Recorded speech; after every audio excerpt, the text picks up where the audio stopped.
Wrecker, my brother. Nick, how are you? Good. This is it. This is our last podcast of the season. That's right. It blew by. I mean, really, this season just flew by. And I remember in December last time I said, like, I'm not sure how long we can keep this going. But to be honest, right now I'm feeling like, wow, like we're really in a good flow. I mean, all these episodes with the editors in chief, I really like them. And in some level, I want to talk to even more editors.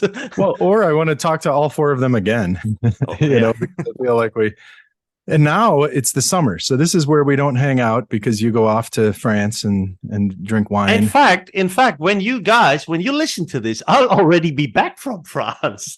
I will have gone to France. Yeah, I will have gone to France already. And in fact, when you listen to this, I will have been at my first conference since Munich 2019. I'm really looking forward to this. There's ESIS, the European conference in mid-June.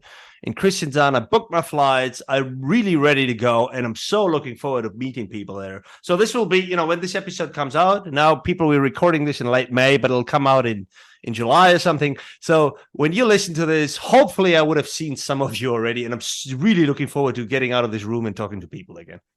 Yeah, and just to let people know what happens in the summer between the two of us, and if you wonder who the elitist is and who the working man is, so Wrecker goes to his villa in France and drinks wine and eats fancy cheeses, and he has his wife feed him the cheese, I think, and his sons they run to the refrigerator and back with his new glass of wine, new cheese. And you know what I do, Wrecker? No, I don't. I have a farm. All right, not a farm. What? I have a garden. Okay. Right next, and I've been obsessed with this, and I make my own vegetables, right? No one serves me. I go there and I have tomatoes and peppers, and this year we have okra and a few other, and I pull weeds. So while you're getting fed wine and cheese and grape, I'm pulling weeds in my garden. Well, I'm pulling weeds too, because believe it or not, even a villa in France is a garden, and that garden has weeds. So number one, number two, that villa that you're talking about is a little shed, like it's a tiny little building. So, but it doesn't matter. But the rest of it is true, though. A woman feed me my cheese. No. All right. So this is what you wanted to do. This is what you wanted to do for the last episode. You're very bossy, and you told me, hey, 5 theories. And that are like post 2000. That's right. And that we think are really cool for now. And so I tried to this is hard because there are two things that were difficult about this. The first is that theories are never post 2000. They always find their roots in something in the 90s, 80s, or earlier, right? So that's the number one thing. And the number two thing is I couldn't come up with just 5. As I started thinking about it, it started getting... So let me give you my first meta perspective on theories going forward. Okay, before we do this, so look, I had the same issues that you. So I picked us. Okay, when's the first big paper that we associate with that theory? If that's post the year 2000, then I'm counting it. Kind of that's a heuristic that I used. I also had more than 5, and I thought, should we start with some honorable mentions that are kind of post 2000 we could have mentioned, but we're not. No, we're not doing that. Your honorable mention might be my theory. So we don't know. We haven't talked about this before. Cool. So let's just come up with our favorites. We'll see how we're running out of time, and then maybe list. All right. The big 5 theories from post the year 2000, counting backwards as usual. So I'm starting, Wrecker, with a meta perspective instead of a theory. And this is what I think. This is my big idea for research going forward. If I'm a young researcher and I want to think, how am I going to make my theoretical contribution? I would say that, and I've mentioned this before, that the last 50 years or so of organizational and information systems research has been the era of central tendencies, right? We want to know the central tendency of something. If we're qualitative and we're looking at a process, we want to know the process for doing something. Yeah. If we're quantitative, if we're quantitative and say we're doing an econometric model, we're looking at a causal, A, B, right? And we're looking for the most common. Maybe we have some interactions, but the idea is the central tendency is the fundamental idea of the last 50 years of scholarship.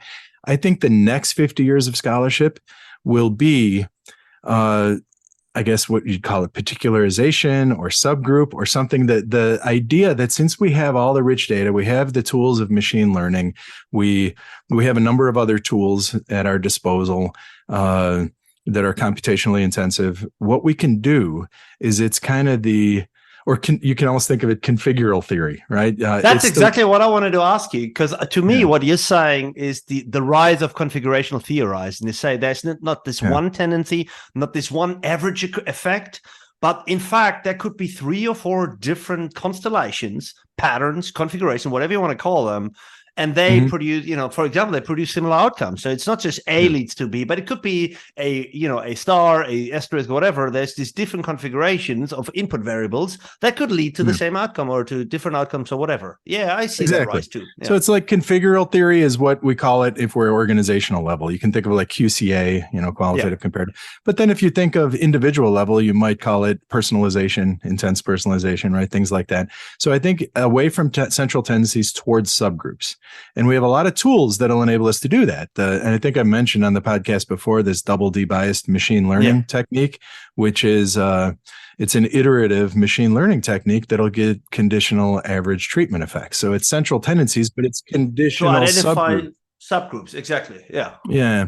So that's my meta idea, that if I would pick my tool. I could do it with process mining, right? There's the happy path, but then there are all the other paths. Those are subgroups. And then you treat subgroups differently, right? I could do it with machine learning, say DML. I could do it with qualitative, where I'm looking. So I think that is the way to make kind of a theoretical contribution, is continue a theoretical conversation, but look at the subgroups, look at the interactions, right? And that's the... I like this. I mean, it has, I pondered configurational theory as well. I dropped it because I couldn't put it as the one theory. You know what I mean? Like I can't put my finger on one theory. I mean, there's a whole bunch of stuff that informed this, right? There's been contingency theories for a long time. That's the original.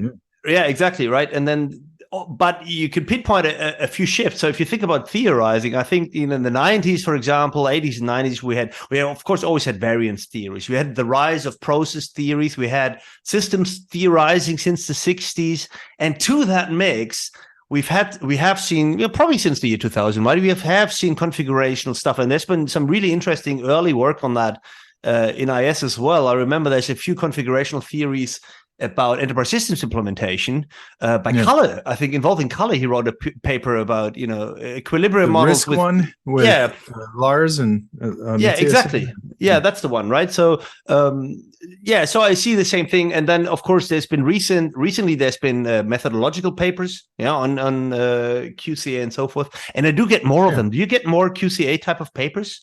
I think QCA is, and the beautiful thing about QCA is it can be qualitative. So, right, Young-Key Park is the one that I always associate. That's the guy, with. Like the dude in our moment, but that really knows it. But you can be qualitative and just create a table and create your configurations. You can also be computational, and then there's like fuzzy set. You can look at how it loads to a group, and I think there's a lot of options for that. And I think in general, pick a theoretical perspective that's well established, and then think of a way to turn it into, instead of central tendencies with a couple of interactions, think of a way of thinking, all right, let's really do that moderation, those interactions on steroids, and maybe exploratory, maybe not, you don't have to hypothesize it, maybe define and then try to draw explanations post hoc, right? I like it very much, because as I said, like I was thinking about configurational theory as well, but couldn't quite put my finger on the source there. So I'll give you my fifth one, which is also a little bit more of a perspective than the theory, because my number 5, I put down sociomaterality. You do yours in order. I'm not doing it in order. Yeah, I think in a loose order. It really isn't. It really isn't from 5 to 1. But I'll start with this anyway. I have sociomaterality.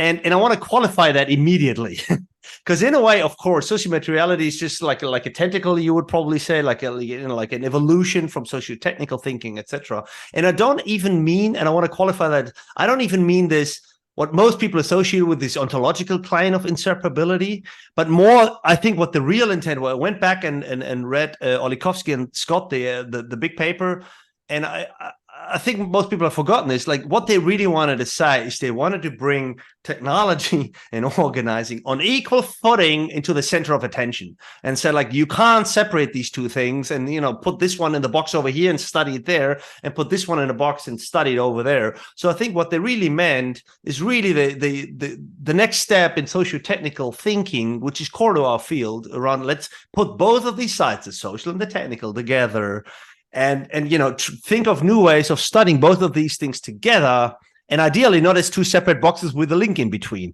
And in that sense, I still think there's a long way to go, and I think a little bit what sociomateriality people have done is they created a battlefield out of this, because then there's a strong view and the weak view, and that became a war of the trenches. And if you had reviewers from this camp, they would reject your paper, so none of this is really helpful. And anyway, so I think it kind of got sidetracked into this ontological claim, which I don't even think is very central to the idea. So the idea of saying, like, it's no longer possible to think about organizing or anything that firms are doing without also thinking about technology. And I think this claim is really central, came to the forefront since 2000. Of course, the work by Susan, Scott, and Wanda, and everybody else. Yeah. Yeah. Yeah, I like that. I think, so this is how I would use sociomateriality. I think I don't make a contribution to sociomateriality, right? Because I think it does have ontological dimensions to it, right? If you look at the work of Barad, right, there's a philosophy of science kind of argument underlying it all. Now, if you look at in the world, to me, at least, what sociomateriality did, I think socio-technical research way back in the day, the Tavistock Institute, brought social into technical. A lot of people kind of started with technical determinism. If we build this long wall mining system, then everything will be great. People will use it, and it'll have effect, and so forth. And then it'll have it, right? And they said, no, there's a social context. So it's like socio-technical was a corrective on an overly technical view of organizing. Then fast forward a half a century, what we have now is a whole bunch of people claiming to do IS research, including me, including others that are social theory informed. And we're looking at practice, we're looking at identities, we're looking at institutions, we're doing all this. Where the heck's the technology, right? Yeah. So the thing sociomateriality does is says, wait a second. It brings the technical into the social. That's what they've done. And they brought it into all the organizational, business, and management scholarship. Yeah. One way to think about sociomateriality is to think about material. This is not just social. There's a technical side of it as well. And you can't separate the two and just think of only the human side of organizing.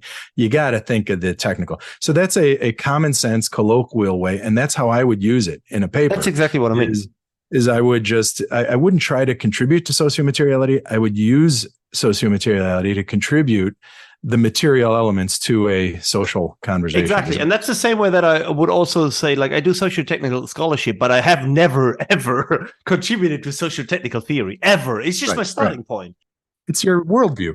Yeah, exactly. And then in the same way, sociomateriality, I think I wanted to mention it, especially also because it's an entry passage for our scholarship into the other areas, because they had to realize that, oh my goodness, we've been overlooking this part. And hey, guess what? There's a bunch of guys that have been doing this for 30 years. Yeah. Now what I will do, so my first or second or whatever you call this theoretical lens will be just a footnote on your theoretical lens. Because when I read sociomateriality as an institutional guy, I consider sociomateriality an institutional theory, right? And if you go look at the Orlikowski and Scott's work, I think they explicitly draw a relationship to institutions. And the way I look at it, and I think they use this in one of their papers, one of their first papers. If not, it's the one I use. But I was thinking a helmet. All right, so think of a helmet. That's a material thing, isn't it? But if I say it's a U.S. Army helmet, now it brings an entire institutional, right? If I say it's a Prussian helmet with the spike on it, it's a much different, right? The moment I give it its institutional context, that takes the materiality of a helmet takes on a much different reality, an ontological place in the world, right? If you think of socially constructed reality. So I guess my whole point here is if we push that into institutional theory, I would argue, and you and I have talked about this in the past, not on the air, but materiality in institutional theory, a lot of people talk about it, but they don't actually theorize. They don't actually do it. Yeah. They say technology is everywhere. They're not looking at the technology. What they do is they use kind of intermediate concepts like valorization and some of these. So wait, is this already your next entry, like materiality as a theory? It's materiality of institutions, right? I think that institutional theory is it's the biggest social theory in organizational analysis. They under theorize materiality. And I think if you were to actually theorize materiality, there's a lot to do there. I agree. I have it later under a different heading, but also want to talk about materiality later on. I like this. So let me go with my next one. And I want to keep this short because this is really not my strong suit. But I think in theories from the 2000s probably should be mentioned two-sided markets by Parker, Van Alstyne, and some others, but they get most of the credit for it. So this entire theory underlies what then the platform boom would happen, and they basically happen to have the theory of two-sided markets. But again, I was reading, they have this really great paper on information product design, etc., which actually predates a lot of the rise of the actual platforms that later come on. And, it's amazing. This paper is amazing because it actually really accurately predicts what actually eventually happened later on with eBay and Amazon and all the other platforms that came about. So this idea of two-sided markets, cross-site, same-site network effects, and of course, this spawned what is now a dominant strategy theme, which is platform competitive dynamics and platform markets and stuff like this. So I think that must be mentioned, but I really, platform is not my literature. So this is on your list, and it's also on my list, right? Platforms. Yeah. And I think it's an obvious one because it's the important issue in many ways of our time.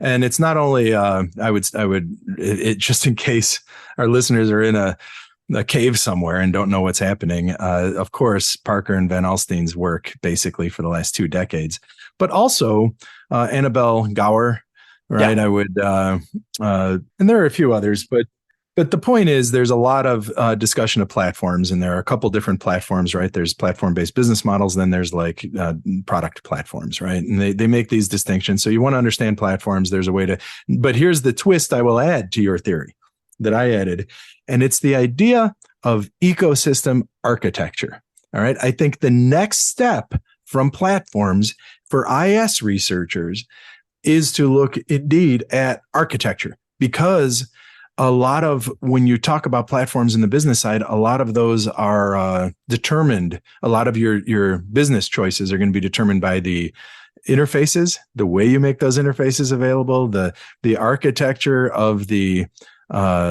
industry that you're going in. And then there's this whole kind of emerging body of work on architectural innovation. And there's a paper in Versailles. I'm going to Google it right now. The architecture innovation paper. Yeah. Architectural search. It's, exactly. Albert and Sigelkow, 2022, right?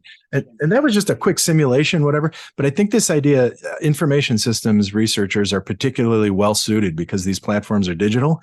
We can inform a lot of that platform conversation through architecture, because architecture has strategic implications, right? So that's what I would say is yes, platforms.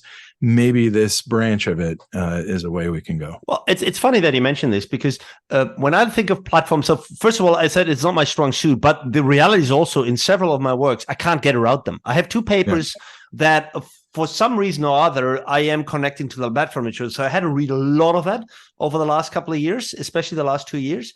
And I will say this. So is it because of Julian Lehman? No, actually not. It's both of these works have nothing to do with Julian. Julian's making me read platform stuff. I know he does. Anyway, so no one knows who Julian is. He's your old student who he's my old student. Arizona State. But no, so I'm working on a paper on control, and control has been studied on platforms a lot. So I had to read all that platform control stuff. So what I wanted to say is, it's an interesting theory because it's kind of ambiguous, and I don't mean this in a bad way. I like it when certain key concepts are somewhat ambiguous because that means you can interpret them in different ways and be very generative and fertile this way. So Annabelle Gower, you mentioned her. Like one of the big things she did is, of course, that she looked at the different perspectives that people have of platforms as an architecture, platform as a market, platform from economics perspective, etc. Right. So in other words, what I'm saying is not all platforms are equal, and I don't think this has really shifted through this platform literature yet. There's a lot of I think there's a lot of room to make really good contributions in what I would call homework. We've had this now for 20 years. It's time for a really good review paper, I think, on platforms. Well, forget review paper. We need specific arguments. I would say there's like a half a dozen review papers that I've read recently. Like to clean up that literature, identify the big, and move this forward with, with the different nuances that there might be. So, for example, if you try to figure out what type of a platform is this, well, there's 20 different papers that give you 20 different answers to this. So it's not really...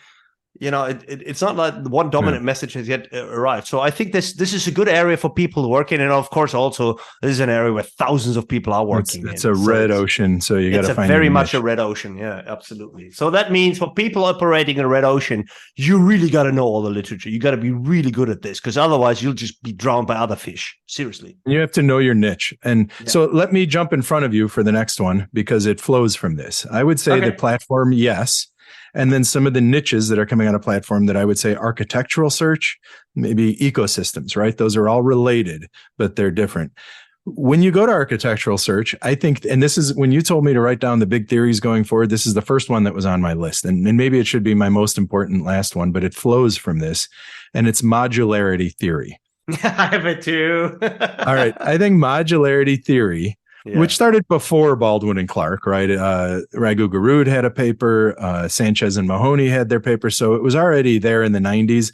But Baldwin and Clark's design rules was really the key reading in this domain. Yeah. But to me, that's the socio-technical strategy, right? It's the link between technology and strategy, right? And if you don't know modularity theory and you're doing IS strategy, you have to, right? You have to read the book. I mean, it's a couple of books. We can do a separate episodes on books that everyone should have read. But, like modularity theory, design rules, that is the book from 2000, Baldwin and Clark. You got to read that, man. It talks about the artifact. It talks about the social system. It connects the two. That's the big thing. That's what you mean architecture is an implication for strategy, right? So they talk about their modular operators, which I think are cool. And then they link them all, that they're not all equal, and that, what the value generation potential of that, all of that is. Super good book. It's so rich. It's like Yanis Kalidikos wrote it. So many ideas in there. So there's what it does. One of the big ideas is something they call the mirroring hypothesis, which Baldwin wrote about after that. And that's the idea that organizational systems mirror the technical systems that they create. In computer science, there's something called Conway's law, which is the same thing. I think Conway in the 60s wrote this thing. He said, if 4 teams work on a compiler, you'll have a 4-phase compiler or something like that, right? Basically saying that the technical reflects the social, and then the social in return reflects the technical, and that's the mirroring hypothesis. And Baldwin and Clark talk about this both in an organizational level, so like your departments, and also in inter-organizational level. Industries are shaped around technical architectures, right?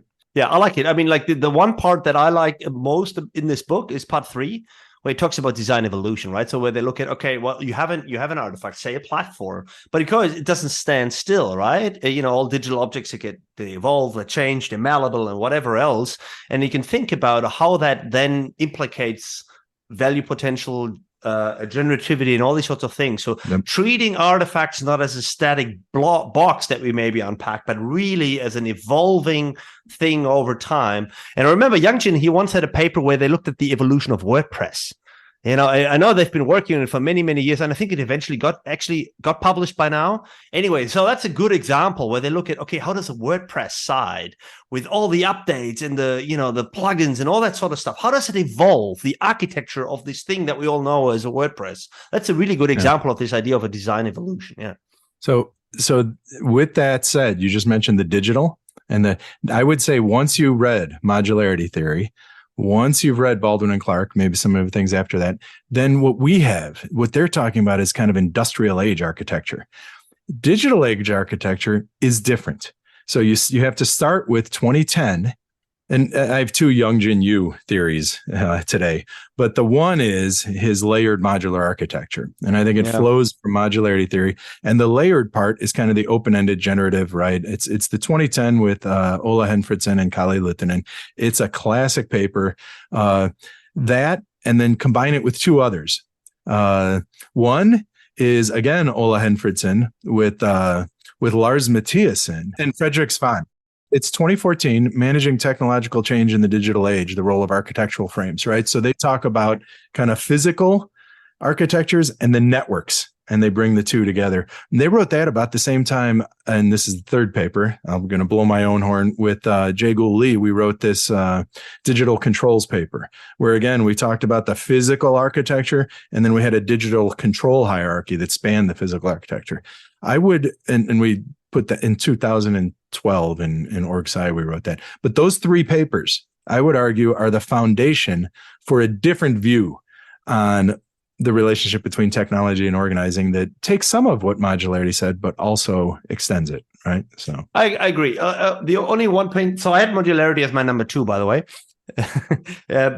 So what I wanted to say about this, I think this is yet another example of when you look up this book, for example, it has lots of citations, but most of them are symbolic in nature rather than substantive. Yeah. So what I'm saying is, like, there's a lot of stuff in these different chapters that people really haven't engaged with, where I think this would be, you know, what Andrew Burton would call generative. Like, there's a lot of stuff that where one aspect could be the basis for an entire set of studies or a program of work, like design evolution, the modular operators, the emergence of classes, or what I like best is the connection to value.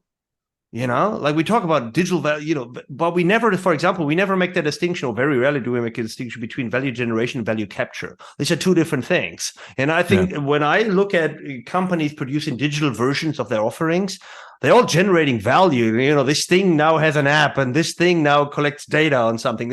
All of that generates value in some obscure way. But most of them fail, for example, to capture any of that value economically or analytically or anything else. So I think there's a lot of room to theorize much better about, you know, value generation, capture, and how you design your offerings, modular, whatever, in a way that allows you to do both. All right, Wrecker, but this is not the modularity episode. What's your next one? Yeah, okay, my next one. So this is going to be an obvious one. It's very much colored by my own preferences. But as the third one, I have actually 3 words here. I'm going to call them routines, path, process, philosophy. Yeah, this entire stream, which is spearheaded by our good friend Brian Pentland. This entire I have to mark that line off as well. So this entire idea, and I think like people put it in a niche where it doesn't belong. I think it has much bigger implication.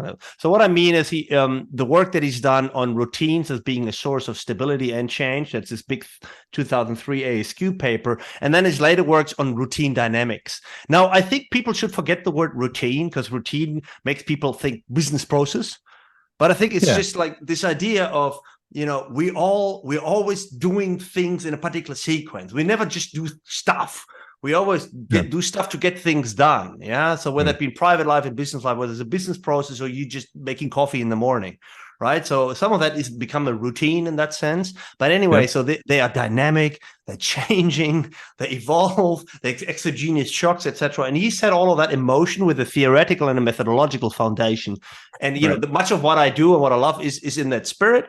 And you as well, but you know, so I think this is a big idea, and it's not really 2000, but his big papers and some of the other stuff and just process thinking is really gotten big, I guess, over the last 10 years. And my theory there would be, again, why? Because now we have process data available, you know, timestamp event data that allows us to study some of these ideas, even though the ideas, technically speaking, existed before that. Yeah. And you have that special issue in Aegis. I like your intro piece to that, right? And the idea is that there's this organizational, or at least this is the way I think about it, right? There's this organizational literature on organizational routines.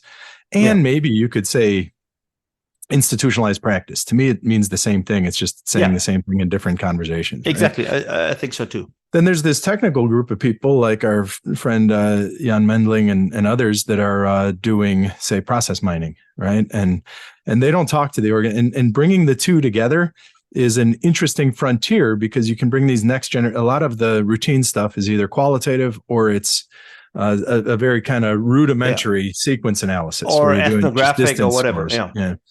I'll give you one example for this, because, you know, even in 2017, Brian and I, we wrote a paper which drew on ethnographic data from a call center where he literally sat down and took note of the actions that people were doing in the call center. You know how boring, shitty. Yeah. 3 weeks and we generated, let's say, 300 sequences. Yeah, so it's a lot of work for very little data. Of course, now I have data sets where we have 5 million traces from 40,000 cases from a hospital in just one day. So this has become possible now. And you mentioned this European journal special issue that we did 2 years ago, where the idea was really to bridge the islands, to have one special issue in a decent journal where you'd say, like, BPM folks from computer science meet the routine people from Mock Science, and both of you come here in the middle. And there's a couple of really nice papers in there. One of them is by AB Abayomi. He has this really nice little paper of business process management in digital transformation. Kind of cool, right? And how digital innovation changes some of the assumptions, and how BPM brings in some of the assumptions. Anyway, so it's really an idea to connect to communities. And that was fun to do, yeah. And this is where I think if I were to advise someone how to think about it, and maybe this is a little bit risky if you're betting your career on it, but there are these constructs, these process. So let me, and Pentland always likes to relate it to networks, right? Yeah. Now, go look at network theory. So if we think of process theory as a sequential way of thinking of networks, and networks are cross-sectional, right? Network theory has all of its constructs. It's got centrality. It's got, say, network density. They have small worlds. They have these cool theoretical ideas, absolutely. Like preferential attachment and whatever, right? So all that is there. They have this entire network language of constructs. I think the next step and it's already started with routines is constructs, right?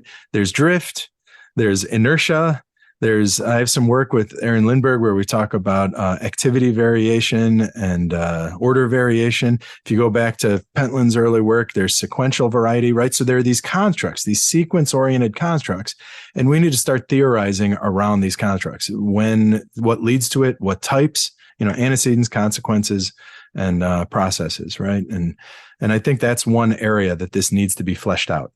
And Absolutely. Of course, linking it with networks, right? Because it's really sequential, right? There are dynamic networks, there are networks over time, there's network theory, there's a whole lot on social network analysis, and linking processual information, temporal information to networks. There are a whole bunch of, like Aaron Schechter at UGA has this idea of a relational event model that he's been promoting, right?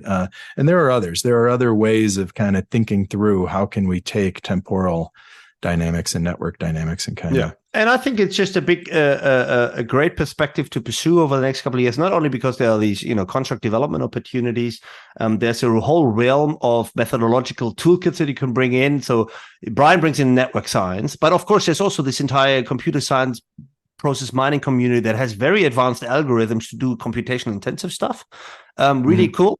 But just in general, I think it just opens so many pathways. You can study practices, as you said, right? You can really study what people do, not just in one moment, but really over time and so forth. And that is really, really interesting just to do. And that gives you the vocabulary and the tool set and the analysis to be able to do this. So I think it has really rich implications there. And it's basically only been Brian so far. It would be good to get more people into this. All right, give me your next one. Again with this one, I'm basically adding to yours. I had, of course, organizational routines, and I would just add to it the network theory. And we shouldn't get too much into social network analysis, but I would argue if you're particularly a technically minded person, and you don't want to screw around too much with theory, one good approach is to just study social network analysis and look at social network, because the method comes with its own theory and set of constructs and all of that. And then I think a frontier would be linking social network analysis to, bringing temporal dynamics into social networks, dynamic networks, maybe intersecting with routines and that sort of thing. So that's something I would add there. Well, all right. I got one big one left, but I want to do one honorable mention. Can I do one honorable mention? I have two big ones left. All right, and then you go first. All right, knowledge. Right, knowledge. You said that last time. You can't say that again. Well, did I say knowledge last time? Well, I'm adding knowledge again now differently, right? And it's knowledge sharing, knowledge capture, performativity, practice, right? I think it's the big issue of our time. in one of the big issues of our time. Well, it's the big issue in the age of AI. I would say that, right? It hasn't really come back to the forefront, but now that we have seen some of these AI advances, generative large language models, whatever, now all of a sudden knowledge becomes fundamental. It's the fundamental concern when you think about, all right, what do we do in a world of AI? How do we know anything anymore, right? And who knows it, and who decides, and stuff like this. So yeah. Absolutely. Yeah. And I know I said it last time, but what I wanted to do is kind of move people to maybe knowledge-based view of the firm, which again is the 90s. But look at Grant's work, Kogut and Zander. And then what it does is it actually links routines. There's what's knowledge in an organization? Well, it's what's in people's heads, but it's also what's in the routines and the practices. What they do, what they've always done, so how they do things. Exactly, right? So this is just sort of procedural knowledge. You remember we had this in our Managing AI Special issue, we had this paper by Sarah and Natalia and others on the difference between know what and know how. Yeah. So in Hila, exactly. So that goes in the same direction. I mean, yeah. I like it. Okay, that's kind of thing. So let me do an honorable mention. And then I'm going to give you my big final one, and then I have an honorable mention. All right, I'll do my honorable mention first before I give you my big final one. The one that I want to mention, technically speaking, it's not an idea from the 2000s. This idea of managing as designing and organizing as designing and entrepreneurship as designing. So this idea of taking Herbert Simon's work and this idea about design and design of the artificial and bringing this into that's what managers are doing. This is what entrepreneurs are doing. They're designing stuff. When you have a manager deciding on stuff, they're not decision making, they're designing. And you can use the language of design to really talk about it. I love this so much. I've been doing this in entrepreneurship. When you think about what are startups doing, they're designing, right? And there's a couple of people that you should mention. There is Sarah Sarasvati, who was Herbert Simon's student. She wrote this big theory on effectuation. I know this is not IS, but kind of it lends itself very much to digital entrepreneurship, for example. And then, of course, there's Dick Bowl and Buchan and all the others that wrote this big book on managing as designing. I really just think this is, as I said, like the idea is technically you can go back at least since to the 60s and Herbert Simon, but really some of these ideas have been fleshed out in the 2000 something, and I've been using it in very recent papers. Managing as designing and entrepreneurship as designing. I like it very much. It's a very nice way of thinking about what do organizations do, what do managers do, what do entrepreneurs do. And what I do with my students, my executives and MBAs and stuff that I teach, I always teach them DevOps as strategy. And really what I'm doing is talking about how DevOps is kind of an adapted, design-oriented way of evolving systems, right? Agile, microservice, architecture, and you're evolving systems knowing that you can't predict the future. You just made me think that, that's effectuation, basically. It is managing by designing. It's taking what we do in design, which is agile approach, highly modular, service-oriented architecture, and we're bringing it to the organization. And that's what Amazon does, right? Amazon essentially does DevOps. So I think that's interesting because it is managing as designing. And now we're running our organizations, since innovation is so important, where it's this Red Queen, exactly. And where I like it are these ideas that, again, go back to Simon, this idea of, all right, well, what does it mean? Well, you design your solution space first, your problem space, first of all. It's not a given.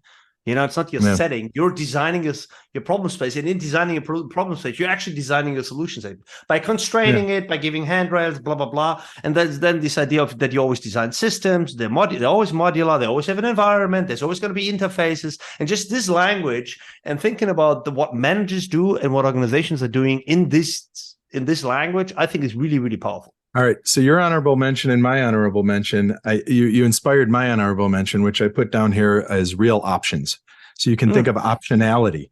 And again, I think it flows from design. And I think it's this idea that, so if you read, and my favorite stuff on real options is McGrath's work. So McGrath has a couple papers in the early 2000s where she draws on this idea of options, right? Financial options. And then they started calling it real options. Well, she took that idea and kind of made it a way of making sense of innovation, right? So again, organizational level. If you notice, a lot of our discussion is organizational level. And I think there are a couple of reasons for that. One is you and I like to do research in that area. Yeah. But the other is that psychological stuff is psychological stuff, right? And in many ways, it's not post 2000. A lot of the stuff that's post 2000 is maybe up a level, like organizational level or something like that. And I think for IS research, understanding optionality, right? There's digital options, the Sambamurthy paper. There's, I think, the technical debt and option stuff like Mathiasen and Raponen and I think Colley's on that one. There's Woodard's paper on design moves and stuff. And I think this idea of optionality is really important to theorize about. So, well, it also links to, configuration. Like if you think about options, real options, digital options, whatever, design moves, etc., these are all lend themselves to configurational theories rather than central tendencies and everything like this. This design moves paper that you mentioned by Woodard, that's the Woodard paper, isn't it? Anyway, yeah. So that's a good example, right? So you're moving into a space. It connects to design as well, right? You have this space and you have options and, they're contingent and so forth. So I like it. I don't know real options theory too much, but I like the connection. Oh, it was Roland Mathiasen and Arun Rai who did the digital debt and digital options paper. So I just want to correct that. All right. So our last ones, we each get one more. Yeah. My big one, it actually connects to your materiality one, because I wrote down theorizing the digital object. And what I mean here is that there's been work on this, and the most prominent one is, again, Yangjin was involved there, but there's this big paper by Yanis Kalinikos and the work by Faulkner and Runde. And I think I wanted to say two things about them. So first of all, they're asking about what is different about anything digital, right? And now AB and others are also getting into this and trying to understand this modifier, digital technology as opposed to other technology, digital innovation as opposed to other innovation, and so forth, right? Digital transformation as opposed to no transformation. For that, you need to theorize about the digital. And I wanted to make 2 points about this. So number one, I think this has gotten us closer to something like a core IT artifact that the field has ever seen. Like I'm not saying this is becoming a singular paradigmatic field, but in a way it's kind of funny that as we become more pluralistic, in the middle of it all, there's a whole bunch of people that think about the digital artifact. It's kind of funny. Anyway, so this is kind of interesting. The other point that I wanted to make, I've been working with these papers for now close to 10 years, and we're not there. It's not done. It's not finished. There's a lot of good ideas, and personally, I like some of the earlier Faulkner and Runde stuff more so than the later one, for example. But, Kalle wrote this paper last year. We said, like, well, we haven't really gotten around to it yet. We don't, this can't be it. And my experience in not even developing my own, but just in using these ideas, I can never get them to work. Like whenever I put them into practice. All right, but here's the deal, Recker. If I were listening to you as a junior person, I would think, oh, I can come up with the definitive. I would say don't do that. Right. In general, if you're brilliant, if you're way more brilliant than me, then of course do whatever you want. But if you're like me, where it's like, okay, you're smart enough to understand what you read, but you're not particularly brilliant, I would recommend using these concepts rather than attempting to contribute to them. Like you said, they get a little slippery when you try to apply them. Yeah. So exactly. Try to apply them, and then in the back door, in some other purpose, and then in the back door, like try to really theorize the difference in the digital in your empirical setting, come up with a finding for some other theory, and then an effect, like a secondary effect of your research, will be also to contribute to our conceptualization and understanding of the digital, right? So number one, yeah, I agree. They are slippery. And I again want to stress, I don't even think that's the bad thing. I think there's a value in theoretical concepts being open to interpretation. So slippery has a negative connotation, right? And I do find it difficult to apply them, to apply them, really. Strategic ambiguity. Ambiguity, baby. And that's a good thing. So I'm just saying this is an interesting area. It connects to this materiality debate, because you could also say, well, we haven't really figured that one out yet either. What's material agency, for example? What the hell is that? Right. But I just still, there's room if people think like, well, there's an appetite for this. There is material that we can work off, and it's not finished yet. All right, Recker. Fine. I like it, but don't get too enamored with it, because what'll happen is you'll write the end all be all. This is what digital is, and then you'll get rejected everywhere you send it. So unless you're incredibly brilliant. Well, I don't even want to say that people should actually be doing this, because at the moment I'm like, oh, not another digital X paper. Seriously, like no. What I think we need is a lot, not more digital X paper. What we need is a lot more empirical discrimination, test of competing theories, like with some very classic scientific homework as a next step. And then if you want, you can write the next digital X paper or something. But at the moment, we don't need more theory. We need some really good, robust evidence that helps us to sort this stuff out, because conceptually we weren't able to. That's what I mean. Yeah. So my last one is ethics. Right. And it's broadly, nice. Right. Ethics has always been around, whatever. But I think for the IS community, it's an important place to engage with theories, right? Because, of course, we have machine learning, privacy bias, and we're doing this, right? But it's hit a new, now we've always, and you've done some work in sustainability. And I would argue that one of the most generative areas right now where our community can make an impact and where organizations are struggling is ethical implications of technology. And again, pick the area, whether it's privacy, bias, labor replacement, all of these are incredibly, and we have a couple of cool ideas. I think the one place I would send readers to just get a quick up to speed, my good friends Uri Gal and Sean Hansen with Alan Lee. And if you remember when Dorothy was on, she mentioned this paper. They talk about kind of the big three theoretical perspectives in ethics, right? There's deontological, teleological, and virtue ethics. So they get into that with algorithmic decision making, which is fine. That's a good starting place.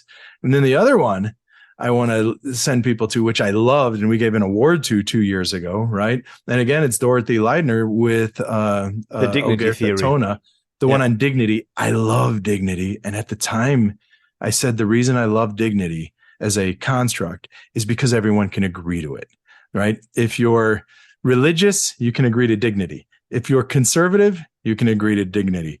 If you're progressive, you can agree to dignity, right? The dignity, the human dignity, humanism is something. So why not use dignity as a construct? Why not use it as an outcome variable? Let's really get at it. And I would think that that's a nice entry point. Well, it's also the first law that, the German Constitution is about dignity too. So all really? German, yeah, it is. So all the German IS scholars, that's a good place. I also I agree, it's a nice one. It's not on my list, very nice, but I wanted to say this: you also can't get around to it anymore. Like, so for example, we just recently published a paper on digital product innovation involving AI. So in the review process, people wanted us to talk about the ethical implication of all of that, which was not the focus, right? So we wanted to talk about, this is cool and this is different and whatever, and they said, oh well, what about the ethics of it all? So whether you want it or not. And now there's a very long discussion section about the ethics of it all, which is cool in a way, and obviously adds to the paper. But even if you think you're doing something different, I think there's a demand, right? There's a demand and pressure. So even if it's not your focal area of research, whatever you're doing, if it's platform design, competitive economics, whatever, ethics come into it. So you better, you what did you say last time? Well, you have no business doing any IS research anymore unless you're being a little bit steeped in ethics. And I think one introductory level resource, and we had her on the show 2 times, Kirsten Martin, she wrote this nice textbook on ethics, digital technology and ethics, which is basically like a selection of cases. They take one ethics concept, she explains it a little bit, and then there's a really cool little case study on it. And there's 20 of these, right? It's a really nice a book to get people familiar with some mainstream thinking, main perspectives. What's the difference between accountability and diligence and responsibility, blah, blah, blah. So that's a really good starting point as well, just to learn about it all, I guess. Yeah. And then all of the little ethical issues, like let's just say privacy, right?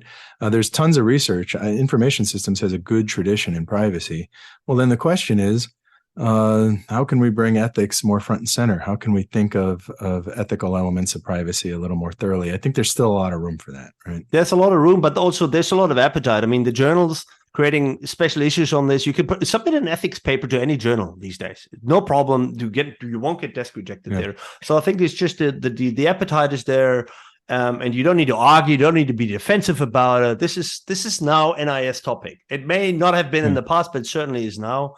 Which is good. And I think that a lot of young people especially are actually interested in this. So we need to get more sophisticated. So I would say that in organizational research that I read, if you look at the last 2 decades, ethics was primarily about sustainability, right? And there it's not particularly nuanced. other than costs of sustainability, right? Everyone knows sustainability is a good thing. So let's be more sustainable. So how can we get things more sustainable? How can we justify the cost, right? So there was kind of a homogeneity of perspective, and you didn't need a whole lot of defense of sustainability in writing your sustainable paper.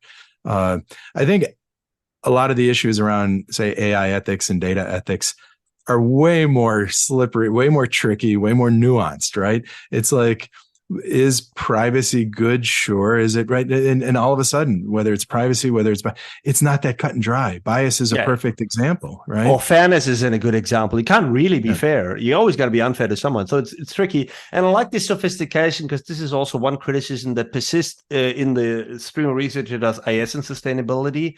It's still too much toy work, and it doesn't really grapple with the actual complexity of it all.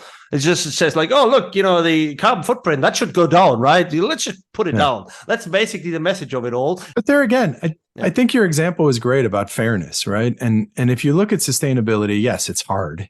We know that. But we're all kind of moving in the same direction, and then we just got to figure out how to make it profitable and how to solve the problem.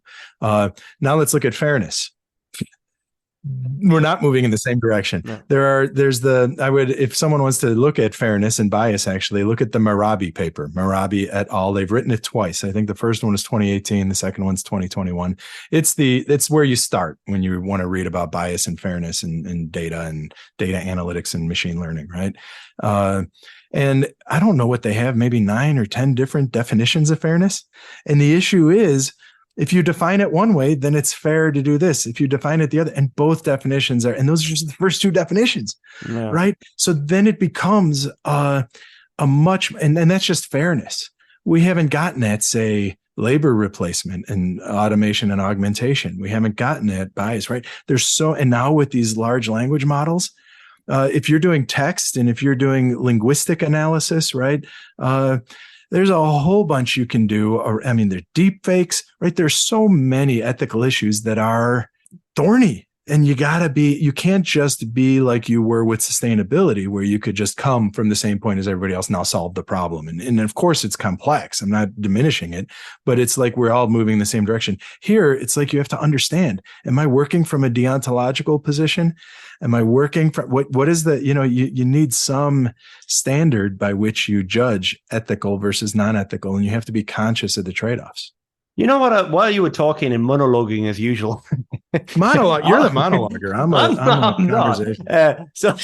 So I was actually going through the candidates that we mentioned, and I was thinking, well, what a wonderful world this is for ICE research. Like, so wait, you were going through the candidates instead of listening to me? Should I say the F-bomb? Can you get that? I'll bleep that one. But what I wanted to say is, like, isn't this a wonder? Like, I keep telling this to doctoral students. If I compare when they tell me what they're doing as compared to what people told me when I was doing this 20 years ago, man, this is so much more exciting and interesting, so rich. Like, you want to study ethics, go study ethics. You want to study markets, go study market. You want to think about the nature of the digital, well, do that. All of this is possible. We're really in the best of times, which to me always implies there will be the worst of times at some stage. This will not continue, Well, that's a negative way to look at it. Why don't we just say this is the best of times, full stop, and go with it? And just get on with this. Yeah, I don't know. Anyway, what I always think, like, we got to make the most out of it as a field. It's wonderful. It's great for PhDs to be in this field right now, because they can literally do whatever they want, and they can make great contributions in all of these areas. And that's wonderful, and it's great. And that's just really what I see when I go and talk to students. I'm like, man, whatever you're doing is so much more exciting than what people told me 20 years ago. It really is. I mean, they were studying technology adoption, and like for the 20th time, who cares? Yeah. And now, they're studying dignity, they're studying care, they're studying AI, whatever. All of that is kind of cool. I'm kind of excied about this. Well, Wrecker, I like to see you be optimistic like this. I am optimistic. You're positive. And I agree. We are studying the issue of our time, right? And we're at the forefront of it, and we should be clever. And we come from a good background, right? So all of our ESCs that we talked to, they all confirmed this. Like, IS has become an intellectual and methodological powerhouse, right? So we know what we're doing. No reason to be anxious, no reason to be diminutive, to think that some other guy in some other department does it better. No, we're doing just as good a job as they are, and we got the benefit of it. And we're better actually. And some of that stuff we actually are even better. Like when I started, it was always like marketing. These are the method experts. The quant guys, they're always marketing. Well, I think our quant guys, they can hold up to the best of them easily. Yeah. So strategy, well, our strategy guys are pretty damn good too. Yeah. And operations, well, our operations guys are pretty damn good too. So in all of these areas, we work, we can hold up to the best of them, and we don't need to step back anymore. So go out, be proud, do good work. That's all it takes. Woo woo. Woo woo. Exactly. So with that, we'll just kind of wrap up, but we will be back, right? We'll be back in the fall. We will be back. Have fun in France. Yeah, I will have had France now that you listen to this. Whatever. Anyway, Nick, my brother, have a fun summer in your backyard with your vegetables, and I'll speak to you when you get back. All right. Bye-bye.